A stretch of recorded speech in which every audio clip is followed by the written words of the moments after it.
Attention, le contenu de cette vidéo n'a aucune prétention de donner des conseils médicaux.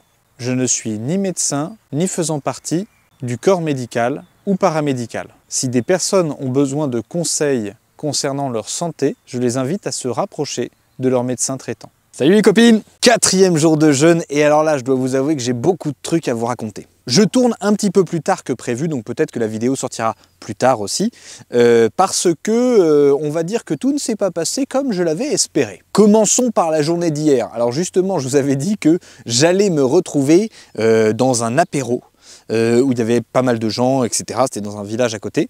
Ça n'a pas été évident, mais heureusement, je ne suis pas allé tout de suite à l'endroit de l'apéro. Les gens sont arrivés avec leur assiette. Bonjour, vous aimeriez bien des petites saucisses, des petits machins, etc. Bon. Il a fallu de la force parce que, voilà, moi je répondais avec un grand sourire, non, non, merci, etc. Alors qu'à l'intérieur, j'étais plutôt... Ah, mais bon, ça s'est bien passé et donc après, j'ai décidé de faire des travaux chez moi. Alors en fait, pour que vous compreniez un petit peu ce qui se passe, c'est que j'ai dû faire installer la fibre chez moi. Sauf que pour aller du poteau de la fibre à l'endroit où j'habite, il faut passer par un petit chemin. Et ce chemin fait 300 mètres. Donc il avait fallu demander à un tractopelle de venir d'ouvrir machin. Alors évidemment les techniciens de Bouygues, de Free, de machin, ils viennent 16 fois de suite pour t'expliquer. Ah bah alors là monsieur je suis désolé, il nous faut une gaine. Tu sais pas ce que c'est qu'une gaine, donc tu dis mais quelle gaine? Bah, il faut une gaine, donc tu mets la gaine. Ensuite ils te disent ah mais la gaine elle est mise, tu sais ils reviennent. Hein. La gaine elle est mise mais malheureusement faut mettre de la terre dessus parce que nous on pourra pas tirer les fils à l'intérieur. Donc tu retires les fils, tu remets de la terre dessus, etc. Bref ça avait été tout un délire. Sauf que, il demande à avoir un regard tous les 50 mètres.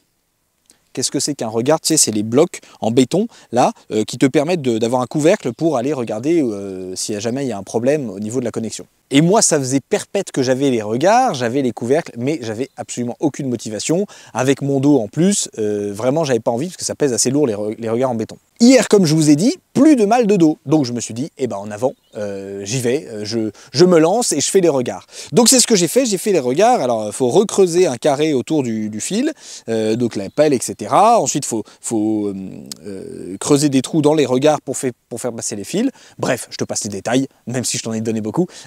Mais en gros, ça a été une bonne journée d'activité. Je finis cette journée, je suis un peu sur les rotules. Je dois t'avouer, à la fin, j'avais 5 regards à poser. Au 5e, j'étais bien crevé. Donc je me suis dit, là, on va arrêter. Je me sentais faible, voilà. Alors j'avais soif, donc je buvais de l'eau, évidemment. Mais voilà, je me suis dit, bon, là, t'as peut-être un petit peu forcé. C'était sans compter sur le fait qu'il fallait que je découpe une mangeoire à foin qui était en hauteur, en fer. Donc il fallait que j'utilise la meuleuse pour le faire. Il y avait 16 tiges en métal qu'il fallait que je coupe. Moi, j'ai jamais coupé de fil en métal. Moi, je suis philosophe. C'est-à-dire que l'affaire pratique, ça me concerne pas trop. Donc je me dis, bah vas-y, bah, je le tente, c'est pas très grave. Là, c'était vraiment la plaie. C'est-à-dire que vraiment, à chaque truc en métal, tu sais, je me recevais en plus plein d'étincelles, etc. Je me disais, mais qu'est-ce que je suis en train de foutre? Je n'ai pas mangé depuis 3 jours et là, je suis en train de limer en métal des trucs. C'est très pénible. Bon, la soirée arrive, je me dis, bon, je vais pouvoir au moins bien dormir, ça va être super. Manque de bol, parce que mon fils a décidé de se réveiller de 2 h du matin à 5 h du matin, sachant qu'il s'est réveillé après à 6 h 30 pour avoir son biberon, et qu'il fallait que je l'amène à la crèche le matin. En bref, je suis littéralement éclaté. Bon, en plus, à cause des travaux que j'ai faits, malheureusement, eh ben, le mal de dos est un petit peu revenu. J'ai un petit peu forcé, évidemment. Donc, premier aspect d'abord physiologique, le sport et le jeûne. C'est très intéressant et je préfère bien plus les jeûnes dits actifs que les jeûnes passifs où vraiment tu laisses le corps être dans une détox profonde quand tu es passif. Alors que quand tu es actif, justement, bah, voilà, tu alternes entre les phases un peu détox et les phases d'activité. Je préfère ce jeûne-là parce que tu vas voir, tu te sens une certaine légèreté et en plus une bonne endurance. Heureusement qu'on a ça, parce que les jours où on n'arrivait pas à bouffer quand on était chasseur-cueilleur, et ben heureusement qu'on avait cette énergie pour pouvoir faire les choses. Mais attention, il est nécessaire d'avoir en tête ces limites et être capable de les évaluer à l'instant T, pas a posteriori. C'est un petit peu ce qui est dommageable pour moi aujourd'hui, c'est qu'à l'instant T, je ne l'ai pas vraiment senti, j'étais à chaud. Alors que j'aurais dû m'écouter après le 5e regard à me dire, bon là c'est trop, j'arrête maintenant et je ferai ça demain et ça se passera très bien d'ailleurs. Donc le jeûne, en expérience physiologique, c'est une superbe découverte de soi. Mais ça ne m'empêche pas de garder de la joie. Et justement, d'un point de vue philosophique, c'était ça dont je voulais parler avec vous. On pourrait croire que la joie, c'est quelque chose où nous sommes passifs, que c'est une passion, c'est-à-dire que nous subissons notre contentement, si je puis dire. En fait, la joie, c'est l'investissement de ton intelligence et de ta volonté dans justement ce sentiment de contentement. Choisir la joie, c'est un petit peu la même chose que choisir la vie en toi. C'est-à-dire que tu peux très bien retourner ton énergie vitale contre toi, c'est-à-dire à te plaindre, à te dire que ça va pas, à te dire que, tu vois, quand tu as des douleurs tout le temps, j'en parlerai dans une autre vidéo, mais quand tu as des douleurs tout le temps, tu peux très bien en finir par te dire oh là là, mais la vie est nulle, etc. Alors que justement, ce qui t'est demandé en tant qu'humain, c'est de choisir la vie. Et quand je te dis ça t'est demandé, c'est absolument pas par quelqu'un, ça t'est demandé par la vie même. La vie même ne demande qu'à vivre. Et donc, résultat, il faut la choisir. C'est-à-dire qu'il ne faut pas que ton intelligence et ta volonté soient exclues de ce processus vital.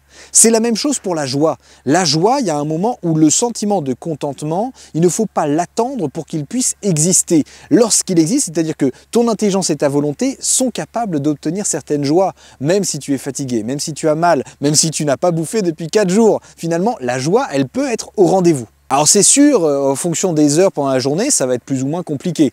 Être dans la joie, c'est un petit peu compliqué, mais c'est un véritable effort d'ascèse. La joie, c'est une activité à proprement parler, c'est-à-dire qu'il faut investir notre énergie pour être dans la joie. Alors j'en vois certains qui vont me dire mais c'est hypocrite parce que finalement c'est de l'émotion factice. Non, parce que tu n'es pas simplement dans l'émotion, tu es dans un choix volontaire. Je choisis d'être dans la joie, je ne choisis pas d'être dans la complainte, d'être dans le fait d'être triste. Ça je ne le choisis pas. Ça peut m'arriver, on a le droit. Hein. Moi à 2h, 3h du matin, il y avait un moment où je me disais c'est dur. Mais ok, tu le prends un petit temps comme ça et après tu te dis allez, j'y vais et je me mets dans la joie. Alors évidemment, plus grande sera la souffrance, plus grande sera la tristesse, plus cet acte volontaire et intelligent sera difficile, demandera énormément d'énergie. Mais justement, le jeûne, c'est pas une grande souffrance. Donc résultat, ça peut être un super entraînement pour choisir la joie. Bon, je pense que je t'ai tout dit par rapport à ce que je voulais te dire ce 4e jour. On se retrouve demain pour de nouvelles aventures. J'espère que je vais passer une bonne nuit, ça serait super.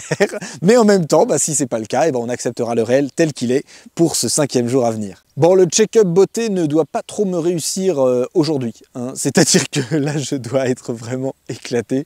Parce que je le suis. Je suis littéralement éclaté. Donc voilà, je suis désolé pour mes yeux qui doivent être des yeux de cocker. Mais voilà. Une dernière chose que je voulais te dire par rapport à tout ça, c'était que